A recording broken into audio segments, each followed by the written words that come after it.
नमस्कार प्यारे दोस्तों। आज हम देखने जा रहे हैं अपने इकोनॉमिक्स का झारखंड बोर्ड का दोस्तों सब्जेक्टिव क्वेश्चन। सब्जेक्टिव का मतलब दोस्तों इस वीडियो में हम दोस्तों पूरा का पूरा हमारा जितना भी लॉन्ग शॉर्ट और जितना भी वेरी शॉर्ट क्वेश्चन होने वाला है उसको हम देखेंगे। और ये वीडियो हिंदी और इंग्लिश दोनों मीडियम में रहेगा और आपको इसकी पीडीएफ फ्री में दी जाएगी, जिससे आप इन प्रश्नों को अच्छे से पढ़ सकें और समझ सकें। दोस्तों चलिए बढ़ते हैं अपने अति लघु उत्तरीय प्रश्नों की तरफ, यानी वेरी शॉर्ट क्वेश्चन की तरफ। दोस्तों हमारा पहला क्वेश्चन है, स्थानपन्न और पूरक वस्तुओं में अंतर स्पष्ट कीजिए, यानी कि differentiate between substitute good and complementary goods. यानी कॉम्प्लीमेंट्री गुड स्थानपन्न वस्तुएं क्या होती है और हमारी जो पूरक वस्तुएं होती हैं ये क्या होती है, इनको हमें बताना है। तो दोस्तों पहले हम देखेंगे हिंदी मीडियम में स्थान पूरक वस्तुएं क्या होती है। स्थानपन्न वस्तुएं, दोस्तों स्थान पर वस्तुएं वह वस्तुएं हैं जिनका उपयोग एक दूसरे के साथ किया जा सकता है, जैसे कि चाय और कॉफी। यानी कि substitute good goods that can be used in place of each other such as tea and coffee. यानी कि ऐसी वस्तुएं जिनका हम क्या कर सकते हैं, अगर एक चीज ना मिले तो उसके स्थान पर हम दूसरी चीज का उपयोग कर सकते हैं। सपोज दैट अगर चाय की कीमत बढ़ गई तो हम कॉफी पी सकते हैं। यानी कि मान लीजिए चाय है मार्केट में, उसकी प्राइस बहुत हाइक हो गई है, बहुत ज्यादा बढ़ गई, तो हम क्या करेंगे, कॉफी पी लेंगे, क्योंकि हम क्या कर सकते हैं, उसकी जगह पर कोई दूसरा चीज यूज कर सकते हैं। तो उसी को बोलते हैं, अगर हम किसी चीज को क्या कर सकते हैं, किसी दूसरी चीज की जगह पर यूज कर सकते हैं तो उसी को बोलते हैं स्थानपन्न वस्तुएं, जैसे कि चाय और कॉफी। अगला क्वेश्चन जो इसमें पूछा गया, पूरक वस्तुएं क्या होती है, ये बताता हूँ आपको। पूरक वस्तुएं क्या है। पूरक वस्तुएं हिंदी वाले देखेंगे। पूरक वस्तुएं वो वस्तुएं हैं जो एक साथ उपयोग की जाती हैं, जैसे कार और पेट्रोल। पूरक मतलब क्या होता है, दोनों एक साथ उपयोग की जाती हैं, मतलब एक अगर ना रहे तो दूसरे का कोई अर्थ ही नहीं है एक रूप से।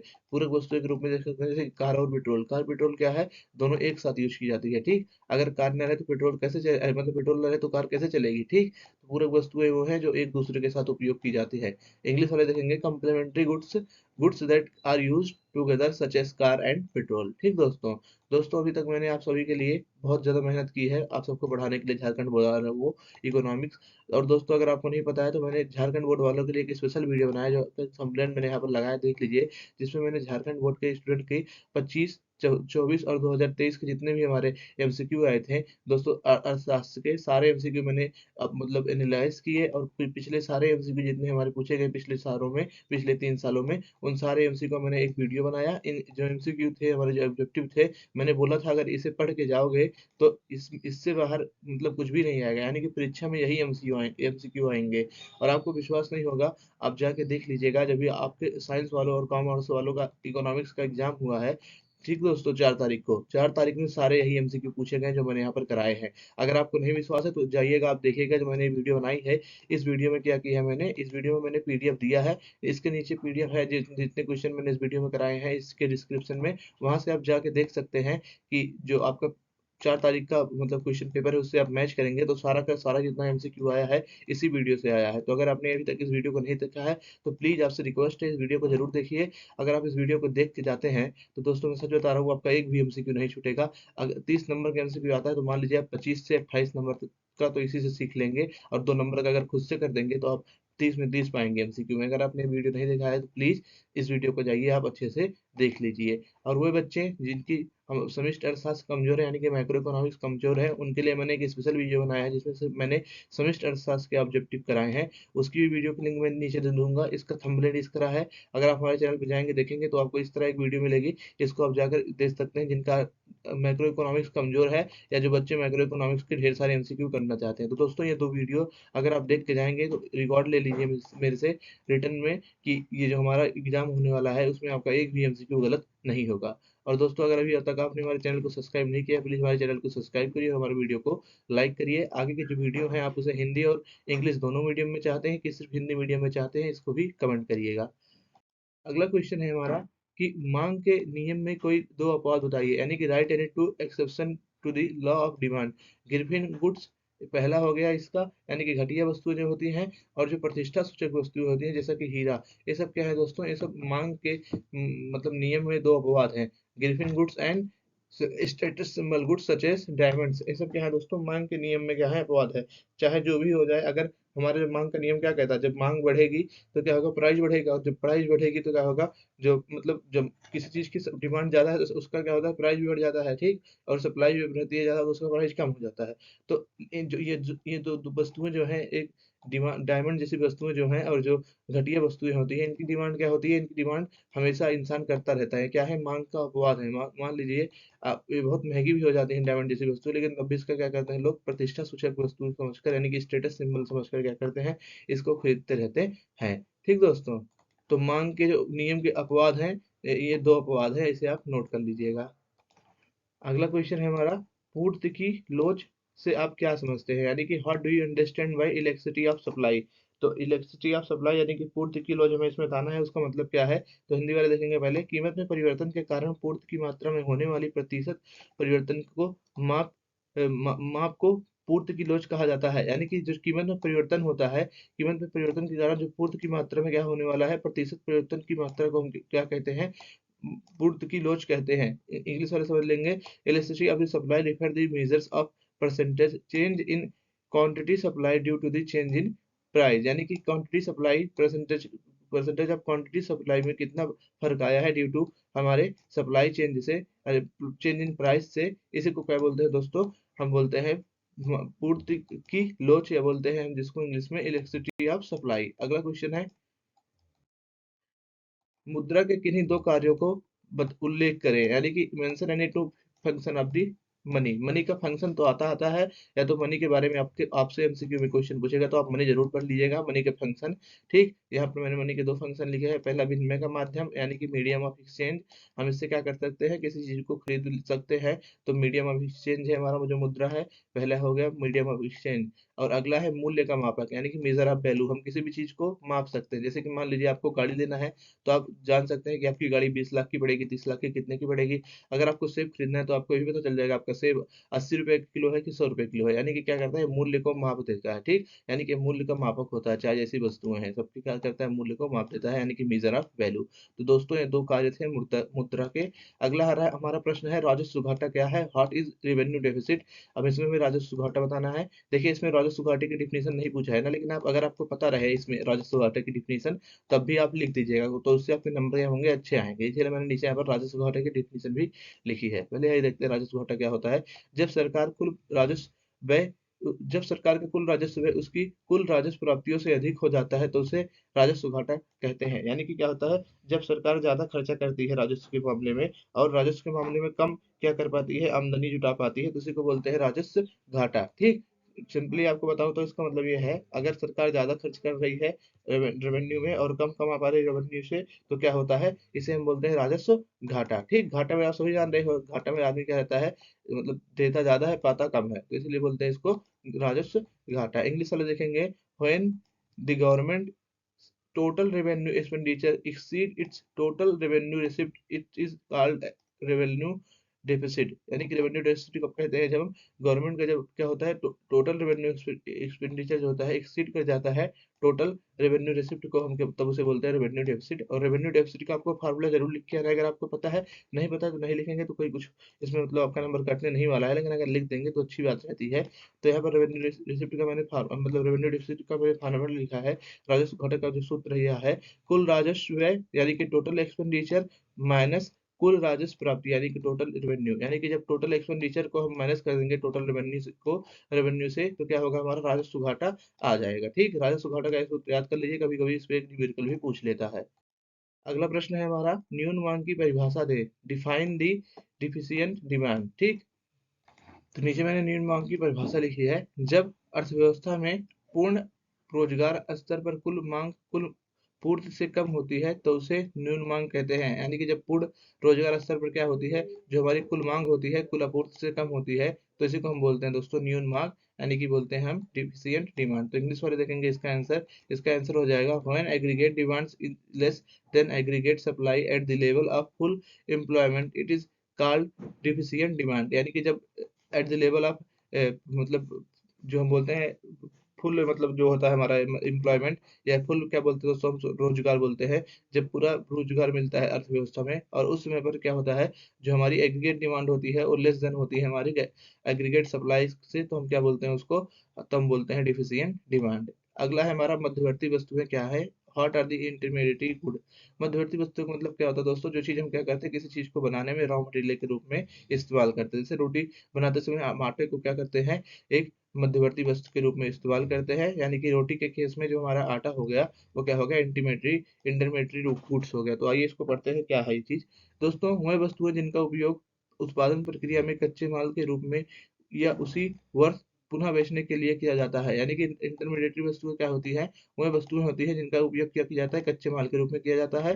जैसे कि मैंने आपको भी बताया आटे का एग्जांपल देकर, या उसी वर्ष पुनः बेचने के लिए किया जाता है, तो उसे हम क्या बोलते हैं, मध्यवर्ती वस्तुएं बोलते हैं। इंग्लिश वाले देखेंगे एक बारी, goods that are used as raw material in the production process or for the resale within the same year called as intermediate goods. यानी कि इंटरमीडिएट गुड क्या होते हैं, जो गुड्स ऐसे होते हैं जो रॉ मटेरियल यूज किए जाते हैं या रिसेल करने के लिए यूज किए जाते हैं, इस उससे उससे उसी ईयर, उसी को हम बोलते हैं इंटरमीडिएटरी गुड्स। इसमें आप एग्जांपल भी लिख देंगे, लाइक चपाती में क्या, हमारा आटा, ठीक, और ब्रेड में भी आटा, ऐसे आप क्या कर सकते हैं, एग्जांपल लिख सकते हैं। अगला अब हमारा यहाँ से चालू होता है शॉर्ट क्वेश्चन, यानी कि लघु उत्तरीय प्रश्न चालू होते हैं हमारे। वेरी शॉर्ट खत्म हुए, अब हम देखेंगे अपने इंपॉर्टेंट जो हमारे लघु उत्तरीय प्रश्न पूछे हैं।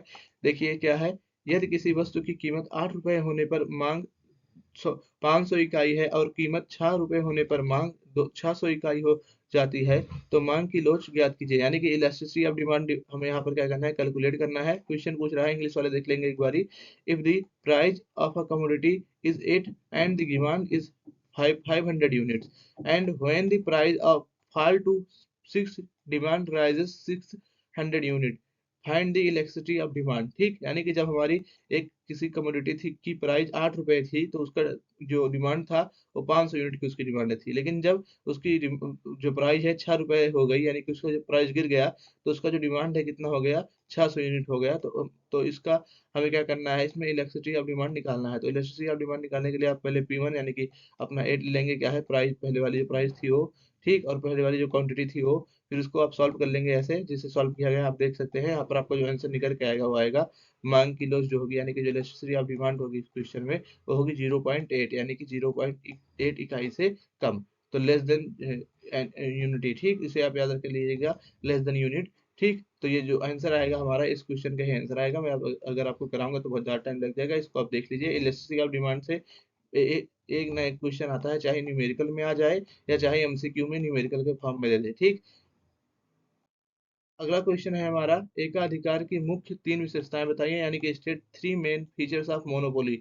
मोनोपोली में जो चीजें होती हैं उसे हमें बताना है, उसकी 3 हमें विशेषताएं बताना है। देखिए, केवल एक बाजार, यानी कि जो हमारा मोनोपोली होता है उसमें बाजार में केवल एक ही विक्रेता होता है। ठीक, माफ करिएगा, केवल एक ही बाजार नहीं, केवल एक ही विक्रेता होगा।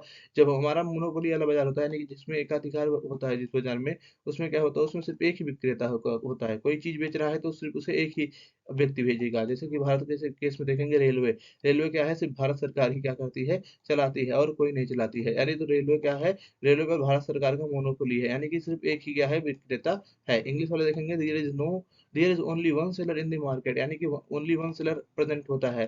ठीक, इसीलिए हम इनको बोलते हैं मोनोपोली। मोनो मतलब एक, इसलिए वन मतलब मोनो, तो मोनोपोली मतलब वहां पर सिर्फ एक सेलर है सप्लाई करने के लिए गुड्स को। अगला हो जाएगा हमारा, यहाँ पर 3 बोला है, 3 विशेषताएं ना, तो हमारी दूसरी विशेषता हो जाएगी, वस्तुओं का कोई निकट स्थानापन्न नहीं होता है। यानी कि जो वस्तुएं होती है उनका कोई मतलब ऐसा कोई ऐसा वस्तु नहीं होता जो क्या कर सके, निकटवर्ती उसको प्रतिस्थापित कर सके। अगर वो ना मिले तो हम उसको दूसरा यूज कर सके। फॉर एग्जाम्पल, रेलवे के केस में ऐसा कोई ट्रांसपोर्ट नहीं है जिसको हम क्या कर सकते हैं, रेलवे के जगह पर यूज कर सकते हैं। हाँ, हम बस को यूज कर सकते हैं, लेकिन बस ट्रांसपोर्ट उतना हमारा क्या है, रेलवे ट्रांसपोर्ट कितना फैला हुआ नहीं है, और रेलवे ट्रांसपोर्ट कितना फास्ट नहीं है। तो इसलिए क्या होता है, इसमें कोई निकट स्थानापन्न नहीं होता है। ठीक, यानी कि there is no closer substitute to the product of the product, यानी कि उसका प्रोडक्ट का कोई सब्स्टिट्यूट नहीं होता है मोनोपोली में। जो है उसी को हमें क्या करना पड़ता है, इस्तेमाल करना पड़ता है। और मोनोपोली की भाई बहुत बुरी बात यह है कि अगर मोनोपोली हो जाती है किसी चीज पे ना, तो चाहे अच्छा दे या बुरा हमें एक्सेप्ट करना पड़ता है, क्योंकि मार्केट में जब ऐसी चीज है तो हम उसका कोई कुछ थोड़ी ना कर सकते हैं। अगर उसका मन करेगा तो प्राइस बढ़ाएगा, उसका मन करेगा प्राइस घटाएगा। ये भी एक मोनोपोली की विशेषता है। क्या होता है मोनोपोली में, जब फर्म के मालिक होते हैं उनका ही क्या क्या चलता है, पूरा का पूरा वहां पर रुतबा चलता है। अगला प्रश्न है हमारा, नए फर्मों के प्रवेश पर कड़े प्रतिबंध होते हैं। मोनोपोली में क्या होता है, there are strict barrier to the entry of the new firms. New firms से एंट्री पर क्या होता है, बहुत ज्यादा बैरियर होता है। अब इसको आप एक एग्जांपल भी दे सकते हैं, इसमें आपसे सिर्फ विशेषताएं भी पूछा, लेकिन अगर आप इसका अच्छा सा मतलब प्रश्न का उत्तर देना चाहते हैं, अच्छे नंबर पाना चाहते हैं, तो आप इस एग्जांपल को भी दे सकते हैं कि भारत में वर्तमान में मुख्य रूप से परमाणु ऊर्जा यानी कि एटॉमिक एनर्जी एंड रेलवे में भारत सरकार का पूर्ण एकाधिकार है। ठीक, यानी कि जो मोनोपोली है इंडियन गवर्नमेंट की, वो एटॉमिक एनर्जी जैसे क्षेत्रों और रेलवे जैसे क्षेत्रों में है। तो इसको आप क्या कर सकते हैं, अपने आंसर में लिख सकते हैं। अगर पूछा नहीं लेकिन तब भी लिख सकते हैं। मान लीजिए उसने पूछ लिया कि मोनोपोली के 2 क्षेत्र बताइए भारत में, तो आप इसको तब भी लिख सकते हैं। आइए बढ़ते हैं अपने अगले प्रश्न की तरफ। अगला क्वेश्चन है हमारा, मांग के नियम को सचित्र समझाइए, यानी कि explain the law of the demand with the help of the diagram. यहाँ पे हमें with the help of the diagram explain करने को बोल रहा है डिमांड के मतलब लॉ ऑफ डिमांड को, हिंदी में बोले तो मांग के नियम को। अब कुछ लोग को मांग का नियम ही नहीं पता होगा, तो आप जान लीजिए मांग का नियम क्या होता है। या कभी कभी ये भी पूछ लेता है कि मांग के नियम को बताइए क्या है, सचित्र नहीं लिखता है, सिर्फ लिखता है समझाइए, मांग के नियम को समझाइए। तो अगर समझाइए बोलेगा तो आप इसे लिखिएगा, अगर बोलेगा सचित्र समझाइए तो मैं आपको जो अभी आगे बताऊंगा उसको आप लिखिएगा। ठीक, देखिए इसका उत्तर हो जाएगा, मांग का नियम कहता है कि अन्य बातें समान रहने पर कीमत बढ़ने पर मांग घटती है और कीमत घटने पर मांग बढ़ती है। देखिए जो मांग का नियम है, इसका यह कहना है कि अगर मार्केट में सब चीज सामान्य है तो क्या होगा, अगर कीमत बढ़ेगी तो क्या होगा, हमारा मांग घटेगी। मान लीजिए कोई चीज है उसकी कीमत बढ़ गई, मान लीजिए जो आपका मतलब वो है सोना, मतलब तो नहीं, सोना तो अपवाद है मांग के नियम का। अभी मैंने आपको बताया था ना, कुछ चीजें ऐसी हैं जो मांग के नियम का अपवाद है, यानी कि क्या है, एक्सेप्शन है। तो मांग का नियम ये कहता है, जैसे कि मान लीजिए आपकी गाड़ी है, वो क्या हो गई, उसकी कीमत बढ़ गई, उसकी कीमत हो गई 12 लाख से 15 लाख, तो क्या करेंगे आप, इसको नहीं लेंगे। यानी कि जब प्राइस बढ़ता है तो मांग का नियम ये कहता है कि उसकी जो मांग है वो घट जाएगी, डिमांड विल मतलब शॉर्ट आउट, मतलब खत्म हो जाएगी, अब बहुत ज्यादा हो जाएगी। क्यों, क्योंकि जो क्या हो गया, उसका प्राइस बढ़ गया है। तो मांग का नियम यही कहता है, अगर किसी चीज की प्राइस बढ़ती है तो क्या होता है, जो हमारा उसकी डिमांड है वो क्या हो जाती है, कम हो जाती है। और जब प्राइस घट जाती है तो उसकी डिमांड बढ़ जाती है। यानी कि मान लीजिए आपकी 12 लाख की जो गाड़ी थी वो 10 लाख की हो जाए, जैसे कि अभी हमारा हुआ था जब जीएसटी कम हुआ था, तो जीएसटी कम होने पे गाड़ियां सस्ती होने लगी थी, तो क्या हुआ, लोगों ने जा जाकर गाड़ियां खरीदी। इसका मतलब क्या है, जब कीमत घटती है तो क्या होती है, जो मांग होती है वो बढ़ जाती है। तो यही कहता है हमारा मांग का नियम। जिनको नहीं पता होगा, अगर ये प्रश्न ना आए सचित्र लिखने का, तो अब मतलब समझ में ना आए कैसे बनाना चाहिए, तो इसे भी आप लिख के आएंगे तो हम पूरा पाएंगे, नंबर में कमी नहीं आएगी। इसका लिख देंगे आप, the law of the demand state that other things remain constant, demand falls when price rises and demand rises when price falls. यानी कि डिमांड लॉ बोलता है कि डिमांड राइजेस व्हेन क्या होता है, price rises, demand fall when price rises, अगर हमारा डिमांड क्या होगा, तभी गिरेगा जब प्राइस बहुत ज्यादा बढ़ गई है। एंड डिमांड राइजेस, डिमांड कभी बढ़ेगा, हमारा प्राइस क्या होंगी, फॉल, जब प्राइस कम होंगी। जब किसी चीज की प्राइस बहुत कम हो जाएगी तो हमारा डिमांड उसका बढ़ जाएगा। ठीक, अब डिमांड के नियम का तो मैंने आपको अपवाद बताया था पहले, अगर आपको नहीं याद है वीडियो पीछे करके देख लीजिए, मैं बार बार बताऊंगा नहीं आपको। अगला प्रश्न है, मांग वक्र ऊपर से नीचे की ओर ढलान वाला, ढलान लिए होता है, यानी कि जो डिमांड कर्व है इसका स्लोप जो होता है downwards from left to right होता है, यानी कि इसका जो स्लोप होता है इस प्रकार का होता है। ठीक, अगर हम ऐसे मांग का नियम बनाएंगे तो इसका स्लोप क्या होगा, इस प्रकार होगा, downwards to left to right, यानी कि नीचे की तरफ ढलान वाला होता है। अब दोस्तों, अब आइए बताता हूँ जो सचित्र वर्णन है मांग के नियम का, उसको कैसे करेंगे। दोस्तों, मांग के नियम का सचित्र वर्णन कुछ इस प्रकार रहेगा, जो प्रश्न पूछा है उसका उत्तर यहाँ से चालू होगा। अगर आप सचित्र वर्णन आपको नहीं आ रहा, अगर आप वो भी लिख देंगे जो मैंने आपको पीछे बताया, तो भी आप पूरा नंबर पाएंगे, बस 1-2 नंबर आपको कम देगा। मांग का नियम यानी कि सचित्र वर्णन, इसका हम इस प्रकार करेंगे। देखिए पहले मांग तालिका क्या होती है, डिमांड शेड्यूल क्या होता है।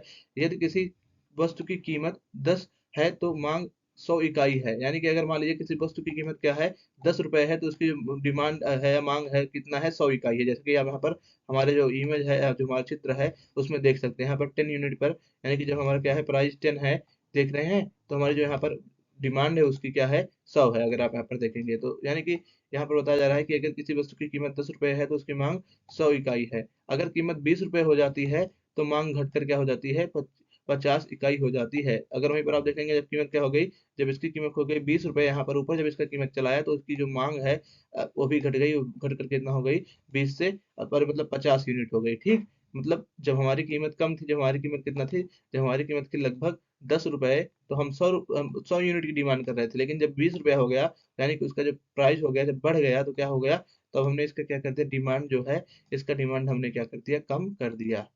और इसको आप ऐसे लिख सकते हैं सचित्र, मांग वक्र यहाँ पर जो दिया गया है आप इसको ऐसे लिखेंगे जैसे मैंने यहाँ पर दिया है। ठीक है, आपका क्वेश्चन कंप्लीट हुआ, आपको यही ग्राफ बनाना है जो मैंने यहाँ पर दिया है, आपके एग्जाम में आपको यही वाला ग्राफ क्या करना है, बनाना है। ग्राफ क्या बोले तो चित्र बोले, इस चित्र को आप बना के आएंगे क्योंकि सचित्र लिखा है, सचित्र मतलब चित्र के साथ। अब ये देखते हैं हमारा, इसमें पूछा जा रहा है साधन के प्रतिफल और पैमाने के प्रतिफल में अंतर बताइए, यानी कि differentiate between returns to a factor and return to scale, यानी कि रिटर्न्स टू फैक्टर और रिटर्न टू स्केल क्या होता है, साधन के प्रतिफल और साधन के पैमाने के प्रतिफल क्या होते हैं, अंतर बताइए। देखिए अंतर बताइए वाले जितने प्रश्न आते हैं उनको आप चाहे तो टेबल में कर सकते हैं। टेबल मतलब ऐसे आप एक टेबल बनाएंगे, एक तरफ लिखेंगे साधन के प्रतिफल और एक तरफ क्या लिख देंगे, एक तरफ आप लिख देंगे पैमाने के प्रतिफल, यानी कि जो एक चीज इधर एक चीज इधर, फिर दोनों को ऐसे ऐसे लिख देंगे। लेकिन मैं तो बोलूंगा आपसे, अगर आपको टेबल बनाना नहीं आ रहा है, आपको कम आ रहा है, तो आप टेबल मत बनाइए, आप पैराग्राफ में लिखिए, जैसा कि मैंने यहाँ पर पैराग्राफ से लिख के समझाया। जैसा भी आप उचित लिखे वैसा लिखिए, नंबर कम नहीं आने चाहिए। आप कोई भी प्रश्न छोड़ के मत आइए, सब में आप थोड़ा थोड़ा लिख के आइए, जो नहीं आ रहा है उसमें भी थोड़ा सा लिख के आइए, उससे आपको नंबर मिलेगा। तो हम देखेंगे साधन के प्रतिफल क्या होते हैं दोस्तों। यह अल्पकालीन धारणा है जिसमें केवल एक साधन परिवर्तनशील होता है। जो साधन का प्रतिफल होता है, इसमें क्या होता है, साधन का सिर्फ एक मतलब जो हमारा स- साधन होता है, सिर्फ उसका एक मतलब जो पक्ष होता है वो क्या होता है, परिवर्तनशील होता है। परिवर्तनशील का मतलब क्या होता है, चेंजेबल होता है या वेरिएबल होता है। एक क्या है, अल्पकालिक धारणा है, यानी कि एक छोटे समय के लिए क्या होती है, एक कॉन्सेप्ट होता है। तो इंग्लिश वाले देखेंगे, returns to a factor it is a short run concept. ठीक, शॉर्ट रन कॉन्सेप्ट का मतलब एक शॉर्ट टाइम के लिए कॉन्सेप्ट है। Where only the factor only one factor variable, यानी कि यहाँ क्या होता है, सिर्फ एक फैक्टर क्या होता है, वेरिएबल होता है। रिटर्न्स टू अ फैक्टर और पैमाने के प्रतिफल यानी कि रिटर्न्स टू स्केल, यह दीर्घकालीन अवधारणा है, यानी कि क्या है, पहला ये दीर्घकालीन अवधारणा है जिसमें सभी साधन परिवर्तनशील होते हैं। इसमें क्या होता है, जितने भी हमारे फैक्टर्स होते हैं सब क्या होते हैं, वेरिएबल होते हैं। It is a long term concept whereas all factor of reproduction are variable, यानी कि हम सब फैक्टर को क्या कर सकते हैं, चेंज कर सकते हैं। जितने भी हमारे फैक्टर्स हैं प्रोडक्शन के, हम सभी को चेंज कर सकते हैं, क्योंकि ये लॉन्ग लॉन्ग टर्म कॉन्सेप्ट है। अगला प्रश्न है हमारा, जो पूछा जा रहा है साख नियंत्रण में किसी तीन मात्रात्मक उपाय लिखिए, यानी कि साख नियंत्रण के हमें तीन मात्रात्मक उपाय लिखने हैं। इंग्लिश में देखेंगे, right any three quantitative measures of credit control. Credit control के क्वांटिटेटिव मेजर हमें यहाँ पर बताने हैं। देखिए पहले जो क्रेडिट कंट्रोल के क्वांटिटेटिव मेजर है मैंने यहाँ पर लिख दिया है। बैंक दरों में परिवर्तन, यानी कि चेंज इन बैंक रेशियो पहला हो गया। खुली बाजार परिचालन यानी कि ओपन मार्केट ऑपरेशन, और नगद आरक्षित अनुपात में परिवर्तन यानी कि change in cash ratio reserve CRR। तो ये तीन चीजें हैं जिसको क्या कर सकते हैं, अगर हम बैंक दरों में परिवर्तन करते हैं, खुला बाजार परिचालन करते हैं या नगद अनुपात में परिवर्तन करते हैं, तो हम क्या कर सकते हैं, मात्रात्मक रूप से हम क्या कर सकते हैं, साख को नियंत्रित कर सकते हैं। तो आपका जो आंसर हो गया वो इस क्वेश्चन का इतना हो गया। आप इतना लिखेंगे, इसे अच्छे से थोड़ा एक्सप्लेन कर देंगे। लेकिन मान लीजिए आपसे यहाँ पर मात्रात्मक पूछा है, यानी कि क्वालिटेटिव पूछा है ना, अगर मान लीजिए आपसे भविष्य में इस पे प्रश्न पूछता है, इसी मतलब साख नियंत्रण पर, वहां पर आपसे क्वालिटेटिव ना पूछकर क्वांटिटेटिव पूछ लेता है, यानी कि मात्रात्मक ना पूछकर आपसे गुणात्मक पूछ लेगा, तो आप क्या लिखेंगे, अगर गुणात्मक पूछता है कि गुणात्मक से हम कैसे साख नियंत्रण करें, गुणात्मक उपाय से, तो आप इन पॉइंट्स को लिखेंगे जो नीचे दिया गया है। ठीक, अगर ये वाला प्रश्न पूछेगा तो यहाँ तक, अगर इसकी जगह आपको ये प्रश्न पूछता है कि गुणात्मक उपाय क्या है, क्वांटिटेटिव मेजर्स अरे क्वालिटेटिव मेजर्स क्या है, तो आप इसको लिखेंगे जो नीचे दिया गया है। इसमें क्या लिखेंगे, पहला पहला लिखेंगे आप सीमांत आवश्यकताओं में परिवर्तन, यानी कि मार्जिनल रिक्वायरमेंट, यानी कि ऋण की राशि और गिरवी रखी गई संपत्ति के मूल्य के बीच का अंतर मार्जिन होता है। मुद्रास्फीति में RBI मार्जिन बढ़ाता है ऋण ऋण कम करने के लिए और मंदी में इसे कम करता है। देखिए दोस्तों, गुणात्मक उपाय में क्या होगा, जो हमारा साख नियंत्रण का पहला तरीका होगा वो हो जाएगा दोस्तों हमारा मार्जिन रिक्वायरमेंट। मार्जिन रिक्वायरमेंट का मतलब क्या होता है, हिंदी में सीमांत आवश्यकताओं में परिवर्तन। जैसे कि क्या होता है, जब मुद्रास्फीति होती है तो हमारा जो RBI होता है वो क्या करता है, ऋण कम करने के लिए क्या करता है, हमारा जितने भी चीजें हैं, जो मार्जिन रिक्वायरमेंट होता है मुद्रास्फीति में, उसको बढ़ा देता है। अगर हमारा मंदी की मतलब मुद्रास्फीति की जगह मंदी है, तो मंदी में क्या करता है, मार्जिनल जो हमारा रिक्वायरमेंट होता है RBI उसे कम कर देता है। मार्जिन मतलब क्या होता है मालूम, अगर मान लीजिए आप 100 रुपए का लोन लेने जा रहे हैं, तो अगर आप 100 रुपए का लोन लेने जाएंगे तो बैंक वाला बोलेगा आप कुछ गिरवी रखिए, तो आप क्या करेंगे, आप 100 रुपए की चीज गिरवी नहीं रखेंगे, उसके लिए आप क्या करेंगे, आप 120 रुपए, 130 रुपए, 150 रुपए की चीज गिरवी रखेंगे। क्यों, क्योंकि मान लीजिए अगर आप 100 रुपए की चीज गिरवी रखते हैं, ठीक, और मान लीजिए आपने 100 रुपए का लोन लिया, आगे चलकर जो डिमांड है, सप्लाई है, वो बढ़ जाती है, और जो आपके 100 रुपए की चीज था उसका दाम घटकर 90 रुपए हो जाता है, तो उसमें तो जो आपका लोन देने वाला है उसका घाटा होगा ना, इसलिए क्या की जाती है, मार्जिन सेट किया जाता है। तो जो मार्जिन होता है उसका मतलब यही होता है, जो लोन लेते हैं और जो हम वहां पर अपनी प्रतिभूति रखते हैं, जो हम अपना मतलब वहां पर डॉरी रखते हैं, उसे हम बोलते हैं दोस्तों अपना मार्जिन। मार्जिन क्या है? लोन लेने और जो लोन के लिए हम गिरवी रख रहे हैं चीज, उसमें जो अंतर होता है उसको हम बोलते हैं मार्जिन। अगला है ऋणों की राशनिंग। ऋणों की राशनिंग से भी हम क्या कर सकते हैं? गुणात्मक उपाय अपना साख नियंत्रित कर सकते हैं। और नैतिक दबाव यानी कि मोरल सिचुएशन से भी हम क्या कर सकते हैं? जो हमारा साख है उसे नियंत्रित कर सकते हैं। केंद्रीय बैंक वाणिज्यिक बैंकों को सलाह, मार्गदर्शन या चेतावनी देकर मौद्रिक नीतियों और उद्देश्य को प्राप्त करने के लिए प्रेरित करता है। इसमें क्या करता है? मोरल सिचुएशन में यानी कि नैतिक दबाव में जो आरबीआई है गाइडलाइंस देता है कि ऐसे ऐसे काम करिए अपने सभी कमर्शियल बैंकों को। अगला क्वेश्चन है हमारा, वस्तु विनिमय प्रणाली की 3 कठिनाइयाँ बताइए। जो हमारा बार्टर सिस्टम है उसके में 3 डिफिकल्टीज बतानी है। तो पहला हो जाएगा आवश्यकताओं के दोहरे संयोग का अभाव, यानी कि जो हमारी वस्तु संयोग की मतलब हमारी जो वस्तु विनिमय प्रणाली थी जिसमें हम वस्तु से वस्तु खरीदते बेचते थे विनिमय मुद्रा के, तो इसमें क्या होता था? आवश्यकताओं का दोहरा संयोग का अभाव रहता था। यानी कि दोहरा संयोग का मतलब क्या है? ऐसा संयोग जो मुझे चाह रहा है आप भी वही चाहे, तो इसे बोलते हैं आवश्यकताओं का दोहरा संयोग। ठीक, आवश्यकताओं का दोहरा संयोग यानी कि डबल कॉन्सिडेंस ऑफ वांट्स क्या होता था? एक कम होता था, lack of double coincidence want. तो पहला पॉइंट ये हो गया बस विनिमय प्रणाली की कठिनाइयों का या समस्याओं का। अगला होगा यानी कि सेकंड, मूल्य के समान मापक का अभाव यानी कि lack of common measure of values. यानी कि हम किसी भी चीज को एक कॉमन चीज में नहीं नाप सकते हैं। जैसे कि अभी है ना, आप कार की कीमत को क्या कर सकते हैं? रुपए में नाप सकते हैं। आप सेब की कीमत को ही रुपए में नाप सकते हैं। लेकिन जब बार्टर सिस्टम था उस समय हम किसी भी चीज को क्या करते थे? एक ही मतलब वैल्यू में यानी कि एक कॉमन यानी कि सामान्य मापक का अभाव था। वहां पर एक सामान्य कोई ऐसी चीज नहीं थी जिसपे हम क्या कर सके? किसी चीज के मूल्य को माप सके। वहां पर अगर आपको केला लेना है तो आपको अलग मात्रा में गेहूं देना पड़ेगा। अगर आपको मान लीजिए कोई जूता लेना है तो आपको क्या करना पड़ा? अलग कमोडिटी अलग मात्रा में देनी पड़ेगी। ठीक दोस्तों। और थर्ड पॉइंट हमारा हो जाएगा, क्योंकि 3 पूछा है, धन के संचय में कठिनाई यानी कि डिफिसिटी इन दी स्टोरिंग वेल्थ। तो ये प्रश्न जरूर पूछता है। धन के संचय में कठिनाई का मतलब यह है कि उस समय क्या होता था? जो हमारी मुद्रा होती थी उस हम अपने सामानों में रखते थे, तो हमारा जो सामान होता है हम उसे कितना दिन तक रख पाएंगे? मान लीजिए आपका धन आप क्या है? आपका धन है आलू। आपने आलू ज्यादा उगाया है, तो आप आलू कितना रखेंगे? ज्यादा से ज्यादा 1 साल रखेंगे। 1 साल के बाद तो आलू खराब होना चालू हो जाएगी ना। तो यानी कि इसमें क्या होता था? डिफिकल्टी इन स्टोरिंग वेल्थ, जो वेल्थ होती थी उसे स्टोर करना कठिन होता था। उसमें जो वेल्थ थी वो आपकी वस्तुएं ही थी, तो वस्तु जल्दी खराब हो जाती है। अगला प्रश्न है हमारा, मांग अरे पूंजीगत प्राप्ति और राजस्व प्राप्ति में अंतर स्पष्ट करें। Explain the difference between the capital receipt and revenue receipt. तो पूंजीगत प्राप्ति क्या होती है? इसमें इससे सरकार की देनदारी बढ़ती है और संपत्ति घटती है। यानी कि जो हमारी रेवेन्यू रिसिप्ट होती है इसमें क्या होता है? दिस इंक्रीज गवर्नमेंट्स लायबिलिटीज और रिड्यूस एसेट्स। इसमें या तो सरकार की देनदारी बढ़ेगी या संपत्ति घटेगी। और राजस्व प्राप्तियां क्या होती हैं? इससे न देनदारी बढ़ती है और न ही संपत्ति घटती है। यानी कि रेवेन्यू रिसिप्ट में क्या होता है? This neither increase liabilities not reduce assets. तो ये हमारा डिफिनेशन हो गया। अब इसके बाद हम बताएंगे जो पूंजीगत प्राप्तियां हैं वो गैर आवर्ती होती हैं, यानी कि नॉन रेकरिंग होती हैं, बार बार नहीं होती हैं। पूंजीगत प्राप्तियां कभी कभार होती हैं। ठीक, लेकिन जो हमारी राजस्व प्राप्तियां हैं क्या हैं? हमारी राजस्व प्राप्तियां ये नियमित होती हैं या आवर्ती होती हैं, यानी कि रेकरिंग इन नेचर होती हैं हमारी राजस्व प्राप्तियां। तो ये दूसरा डिफरेंस हो गया। पहला इसका डिफिनेशन, दूसरा इसका नेचर, और थर्ड आप इसमें एग्जांपल लिख देंगे। अगर आपको टेबल में लिखना है तो आप टेबल में बनाकर एक तरफ जो जो मैंने आपको बताया उसे एक साइड लिख देंगे, उसका एक साइड लिख देंगे। और हमारा हो गया इसका एग्जाम्पल। पूंजीगत प्राप्तियों का एग्जाम्पल आप लिखेंगे, क्या लिखेंगे? पूंजीगत प्राप्तियों के एग्जाम्पल में आप लिख देंगे कि जैसे ऋण लेना, शेयर बेचना यानी कि विनिवेश करना, और पुरानी मशीनरी की बिक्री। ये सब क्या है दोस्तों? ये सब राजस्व प्राप्तियां हैं। यानी कि बोरोइंग एंड डिसइन्वेस्टमेंट, ये सब क्या है? दीज आर हमारी पूंजीगत रिसिप्ट यानी कि कैपिटल रिसिप्ट। और वहीं पर हमारी जो राजस्व प्राप्तियां हैं वो क्या है? यानी कि जो हमारी रेवेन्यू रिसिप्ट है वो है आयकर यानी कि इनकम टैक्स, माल और सेवा कर यानी कि जीएसटी, और सरकारी कंपनियों को लाभांश यानी कि डिविडेंड टू गवर्नमेंट कंपनीज। ये सब क्या है? हमारे राजस्व प्राप्तियों के उदाहरण हैं।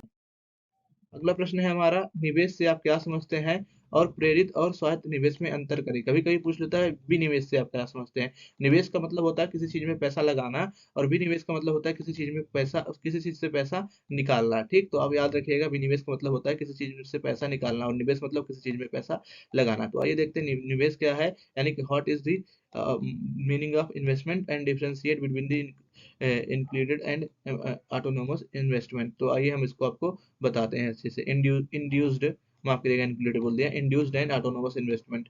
तो पहला हो जाएगा निवेश का अर्थ आप लिखेंगे, क्योंकि पहला क्वेश्चन निवेश का अर्थ ही पूछा है। दोस्तों निवेश का अर्थ है नई पूंजीगत प्राप्तियों का निर्माण, यानी कि जब हम नई पूंजीगत प्राप्तियों का निर्माण करते हैं तो उसे बोलते हैं निवेश। यानी कि investment means creation of new capital asset, यानी कि न्यू कैपिटल एसेट का जो क्रिएशन होता है उसे हम बोलते हैं इन्वेस्टमेंट। इसलिए प्रेरित निवेश क्या होता है और यहाँ पर पूछा है आपसे स्वायत्त निवेश क्या होता है। पहले हम देखेंगे प्रेरित निवेश। यह आय और लाभ पर निर्भर करता है, यानी कि जो हमारा मतलब इंड्यूस इन्वेस्टमेंट होता है, it's depend on the income and profit. Whereas जो हमारा स्वायत्त निवेश होता है यानी कि ऑटोनोमस इन्वेस्टमेंट होता है, यह आय से स्वतंत्र होता है, यानी कि it is dependent of income, यानी कि इस पे कोई आय का प्रभाव नहीं होता है। आय से पूर्ण रूप से क्या होता है, जो हमारा स्वायत्त निवेश होता है ये मुक्त होता है। आय चाहे जितना हो, निवेश हमेशा उतना ही रहेगा, हमेशा कांस्टेंट एक रूप में रहता है, तो इसे बोलते हैं ऑटोनोमस निवेश। ऑटोनोमस निवेश से किससे प्रदर्शित करते हैं, अगर आपको पता है तो प्लीज कमेंट करिए। अगला प्रश्न है हमारा दीर्घ उत्तरीय प्रश्न। अब यहाँ से हम अपने लॉन्ग आंसर देखेंगे। अगर अभी तक भी आपने हमारे वीडियो को लाइक नहीं किया है, प्लीज लाइक करिए, चैनल को सब्सक्राइब करिए। ऐसा वीडियो बनाने में हिंदी और इंग्लिश मीडियम में बहुत ज्यादा मेहनत लगती है। दोस्तों प्लीज आप इस वीडियो को लाइक करिए। अगला प्रयोग है हमारा मतलब अगला प्रश्न है हमारा, प्रयोग बोल रहा हूँ, सीमांत उपयोगिता ह्रास नियम की व्याख्या करें, यानी कि explain the law of the diminishing marginal utility. यह नियम कहता है कि जैसे जैसे उपभोक्ता की वस्तु की लगातार इकाइयों का उपभोग करता है, प्रत्येक अगली इकाई से प्राप्त सीमांत उपयोगिता घटती जाती है। यानी कि जो हमारा ये नियम है, सिंपली यह कहता है, जो कि सीमांत उपभोक्ता का नियम सीमांत उपभोक्ता ह्रास का नियम है, यानी कि डिमिनिशिंग मार्जिनल यूटिलिटी का जो लॉ है, ये बताता है कि अगर हम किसी चीज को क्या करेंगे, समान रूप में उपयोग करेंगे, यानी कि हम क्या करेंगे, जैसे जैसे उपभोक्ता किसी वस्तु की लगातार इकाइयों का उपभोग करता है, प्रत्येक अगली इकाई से प्राप्त सीमांत उपयोगिताएं घटती हैं। यानी कि मान लीजिए आपने पहले, आपको बहुत मन कर रहा था रसगुल्ला खाने का, आप गए रसगुल्ला खाने, आप पहला रसगुल्ला खाएंगे तो आपको बहुत अच्छा लगेगा, दूसरा खाएंगे तो अब थोड़ा कम अच्छा लगेगा, मतलब अब आपकी यूटिलिटी क्या है, कम होती जा रही है, तीसरा खाएंगे तो और कम, चौथा खाएंगे और कम, एक टाइम ऐसा आएगा कि आपको कोई फर्क ही नहीं पड़ेगा। तो क्या होता है, यही होता है सीमांत यूटिलिटी, यानी कि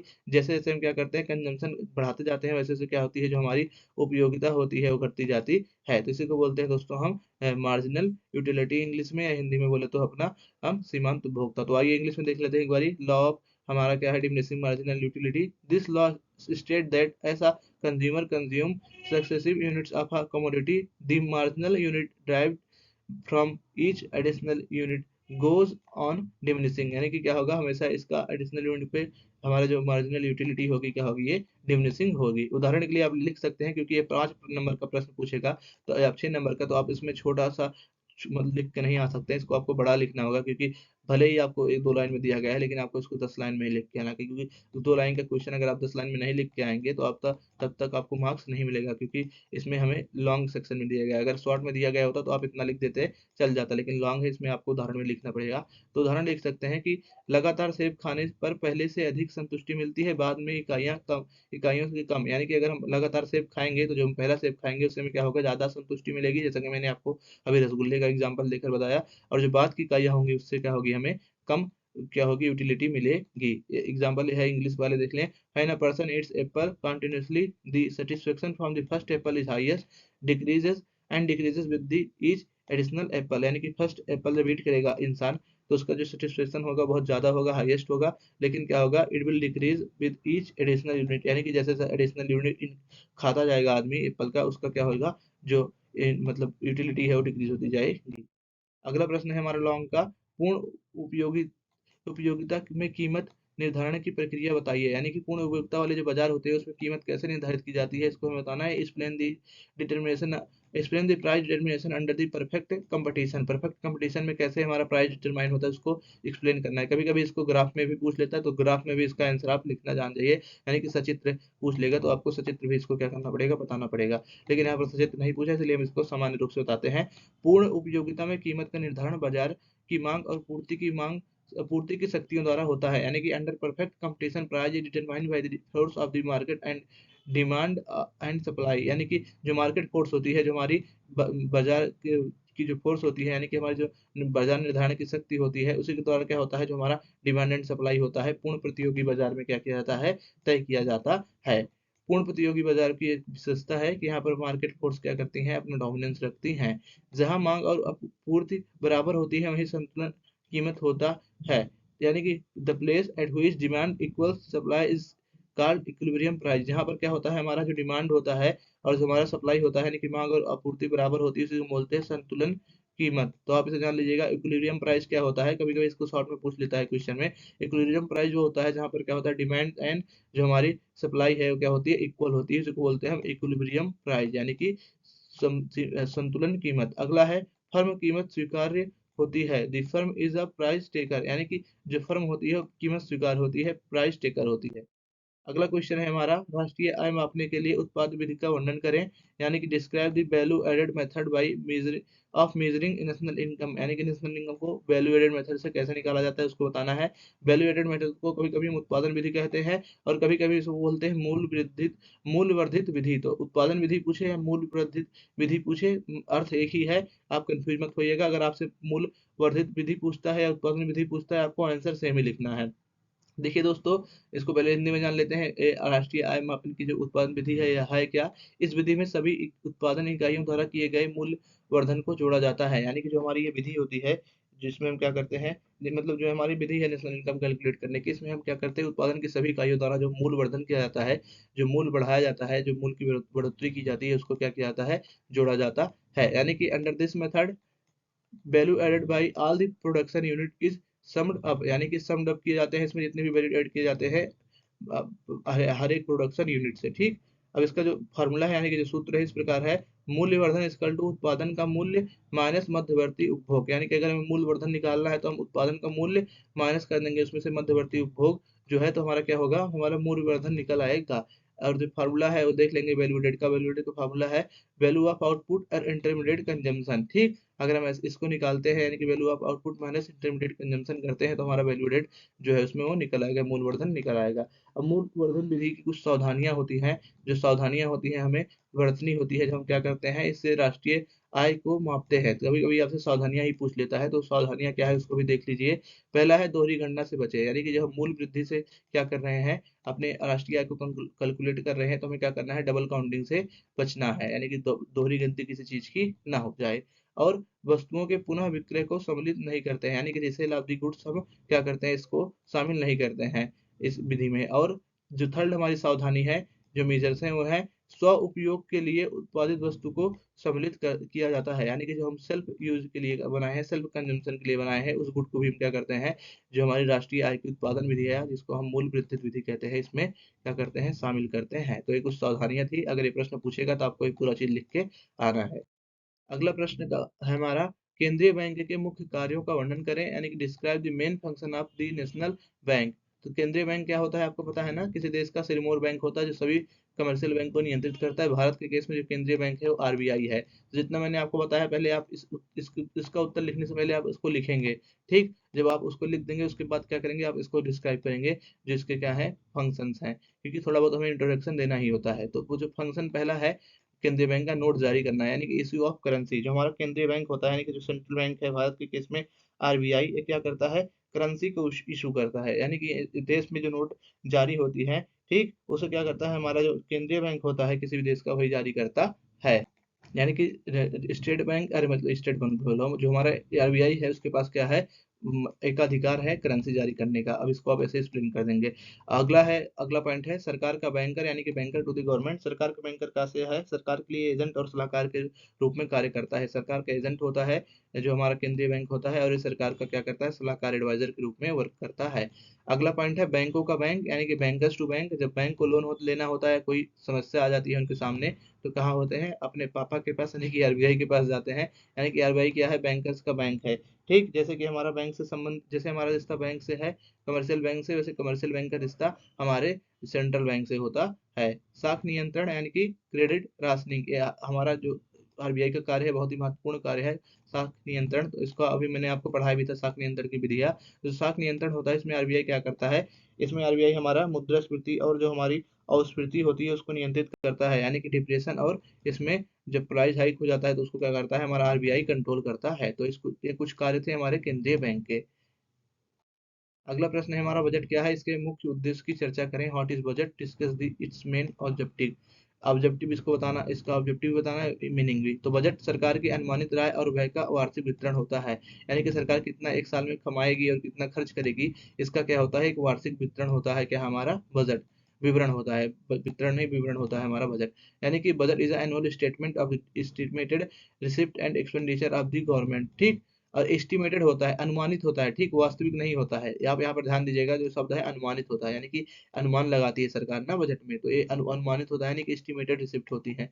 उद्देश्य क्या होता है, यानी कि बजट का जो ऑब्जेक्टिव है उसे जान लीजिए, संसाधनों का पुनः आवंटन, इसको आप अच्छे से लिखेंगे, यानी कि रीएलोकेशन ऑफ दी रिसोर्सेज, यानी कि बजट के माध्यम से सरकार क्या कर सकती है, जो संसाधन है उसको पुनः आवंटित करती है, यानी कि लोगों को संसाधन क्या करती है, बांटती है, ठीक, रीएलोकेट करती है रिसोर्सेज को। अगला है आर्थिक स्थिरता, बजट के माध्यम से जो आर्थिक स्थिरता होती है देश में उसको सुनिश्चित किया जाता है, क्योंकि प्राइस बढ़ती घटती रहती है, तो बजट में तय किया जाता है कि हमारे देश की जो मतलब आर्थिक स्थिरता है, हमारे देश में महंगाई ज़्यादा ना रहे और हमारे देश में ज़्यादा मंदी ना रहे, यानी कि ज़्यादा इन्फ्लेशन ना रहे, ज़्यादा हमारे यहाँ क्या ना रहे, ज़्यादा हमारे यहाँ मंदी ना रहे, इसको कंट्रोल करने के लिए, आर्थिक स्थिरता बनाए रखने के लिए भी बजट क्या किया जाता है, लाया जाता है। बजट का ये दूसरा उद्देश्य हो गया। अगला उद्देश्य हो गया है असमानता में कमी, यानी कि अब जब रिडक्शन ऑफ द इनइक्वालिटीज, लोगों के बीच में असमानताएं होती हैं, समाज में कोई बहुत गरीब होता है, कोई बहुत अमीर होता है, तो इन दोनों के बीच में जो असमानताएं हैं, जो आर्थिक असमानता है, इसको कम करना सरकार का क्या होता है, उद्देश्य होता है, या बजट का उद्देश्य होता है। तो ये बजट के उद्देश्य हो गए। अगला क्वेश्चन है जो कि हमारे इस वीडियो का लास्ट क्वेश्चन होगा और बहुत इंपॉर्टेंट क्वेश्चन है ये, आय के चक्रीय प्रवाह के दो क्षेत्रीय मॉडल की व्याख्या करें, यानी कि explain two sector model of the circular flow of income. तो दोस्तों ये जब भी क्वेश्चन पूछा जाए तो आप जान लीजिए, इसमें आपको एक वो भी बनाना पड़ता है, चित्र भी बनाना पड़ता है, जैसा कि आप नीचे देख रहे हैं, ऐसा आप बना सकते हैं। आय के चक्रीय प्रवाह आप एक चित्र में दिखा भी सकते हैं। तो आइए मैं आपको बताता हूँ आय का चक्रीय, हमारा लॉन्ग क्वेश्चन होने वाला है, आय के चक्रीय प्रवाह को क्या करना है, बताना है इसमें, यानी कि आय के चक्रीय प्रवाह के दो क्षेत्रीय मॉडल की व्याख्या करनी है। Explain the two sector model of the circular flow of income, circular flow of income, इसको आपको, इसका क्वेश्चन आपसे शॉर्ट में पूछा जाता है, आप इसको तैयार करके जाइएगा। तो आइए देखते हैं आय का चक्रीय प्रवाह दो क्षेत्र में।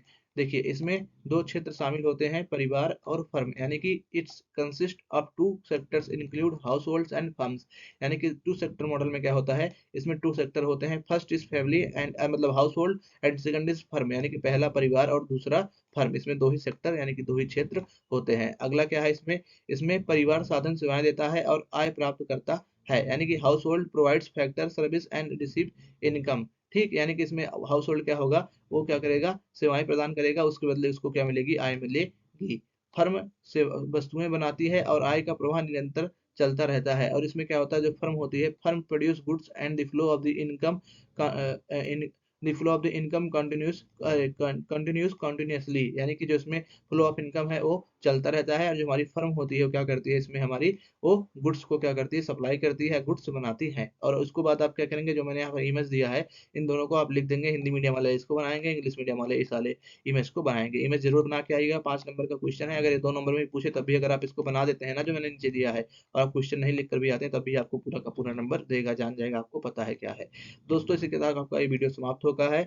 अगर आपको हमारा वीडियो पसंद आए तो प्लीज हमारे वीडियो को लाइक करिए। दोस्तों हिंदी और इंग्लिश मीडियम में वीडियो बनाना बहुत कठिन होता है। अगर हिंदी मीडियम में मान लीजिए 20 मिनट लग रहा है वीडियो बनाने में, तो अगर हम हिंदी और इंग्लिश दोनों में बना रहे हैं ना, तो हमें 50 मिनट लग जाता है। तो प्लीज दोस्तों हमारे मेहनत को देखते हुए आप हमारे इस चैनल को सब्सक्राइब करिए, क्योंकि हम छोटे यूट्यूबर्स हैं, हमारे पास कोई टीम नहीं होती है, हमें अकेले ही वीडियो बनाना होता है, अकेले ही एडिट करना होता है। बड़े बड़े यूट्यूबर्स की टीम होती है, और कोई वीडियो कोई और बनाएगा, कोई एडिट अलग दूसरा व्यक्ति करेगा, कोई अपलोड कोई और करेगा, तो हमें सभी काम खुद करने होते हैं, पीडीएफ भी खुद बनाना होता है। तो प्लीज दोस्तों हमारे इस वीडियो को लाइक करिए, चैनल को सब्सक्राइब करिए, और दोस्तों जो इसकी पीडीएफ है, यानी कि जितने मैंने यहाँ पर क्वेश्चन कराए, इसकी पीडीएफ आप इस वीडियो के डिस्क्रिप्शन में जाकर डाउनलोड कर सकते हैं, जहाँ पर आपको दिखेगा फ्री पीडीएफ। डिस्क्रिप्शन में आप जैसे जाएंगे, फ्री पीडीएफ पे आप क्लिक करेंगे, तुरंत आपका इसका पीडीएफ पूरा डाउनलोड हो जाएगा, और इस पीडीएफ को आप अपने एग्जाम से पहले 2-3 बार पढ़ के जाइएगा, इसमें से आपका क्वेश्चन जरूर से जरूर पूछा जाएगा। दोस्तों अगर आपको हमारा वीडियो पसंद आएगा तो प्लीज आप हमारे चैनल को सब्सक्राइब करिएगा। इंग्लिश मीडियम और हिंदी मीडियम में वीडियो बनाने में बहुत ज्यादा मेहनत लगती है। दोस्तों अगर आपने हमारा जो दो वीडियो आपको बताया था, एमसीक्यू का, एक पीवाई की झारखंड का पूरे साल का, और जो एक हमारा ऑब्जेक्टिव का था माइक्रो इकोनॉमिक्स का, यानी कि सेमेस्टर 7 का, उस वीडियो का लिंक आपको डिस्क्रिप्शन में दे दूंगा, आप उस वीडियो को जरूर देखिएगा। मैं विश्वास से कह रहा हूँ, अगर आप पीवाईक्यू का वीडियो देख के जाते हैं झारखंड बोर्ड वाले का ना, तो आपका एक भी एमसीक्यू आपसे नहीं छूटेगा। अगर आपके पास आधा घंटा भी टाइम बचा है तो आप उस वीडियो को जरूर देख के जाइएगा एग्जाम में। दोस्तों मिलते हैं आप किसी किसी अन्य वीडियो में, दोस्तों आपसे मिलते हैं किसी अन्य वीडियो में, तब तक के लिए पढ़ लो।